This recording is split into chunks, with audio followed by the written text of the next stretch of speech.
Bonjour à toutes et à tous et bienvenue dans cette toute nouvelle vidéo. Alors aujourd'hui je suis très content car on va commencer une toute nouvelle série. Après la série sur les étoiles, ce sera la série sur les satellites du système solaire.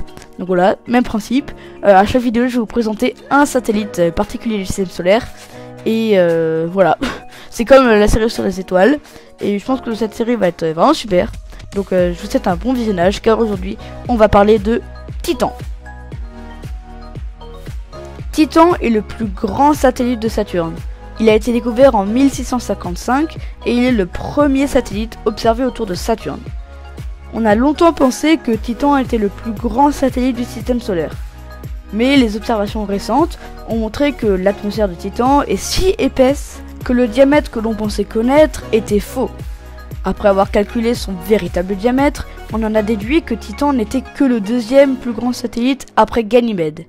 Mais il est tout de même plus grand que Mercure et que Pluton.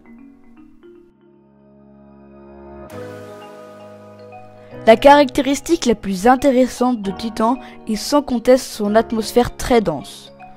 Cette atmosphère est tellement opaque que l'on ne peut même pas observer sa surface. Titan n'a aucun champ magnétique et gravite en dehors de la magnétosphère de Saturne.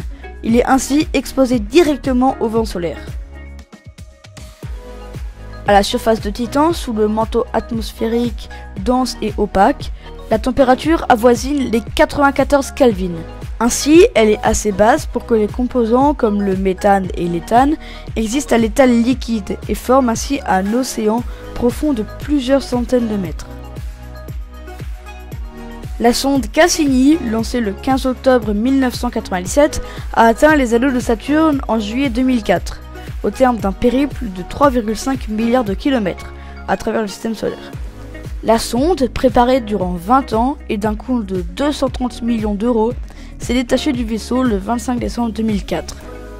Après plus de 2 heures de descente dans cette atmosphère si dense, la sonde se pose enfin sur le sol de Titan. La sonde avait à sa disposition 6 instruments pour scruter les satellites sous toutes ses formes et mieux connaître la composition de son atmosphère et de son sol. Et pour finir, de nouvelles traces de lacs et de rivières ont été détectées sur Titan par le radar de la sonde spatiale Cassini. Et donc en conclusion, Titan a une magnifique surface qui regorge de secrets mais qui est malheureusement cachée par son atmosphère très dense. Voilà, c'est la fin de cette premier épisode sur les satellites du système solaire. J'espère que ça vous a plu. Moi j'aime bien, franchement. Je suis content de faire les vidéos là-dessus. C'est très mystérieux, ça me plaît. Allez, ciao!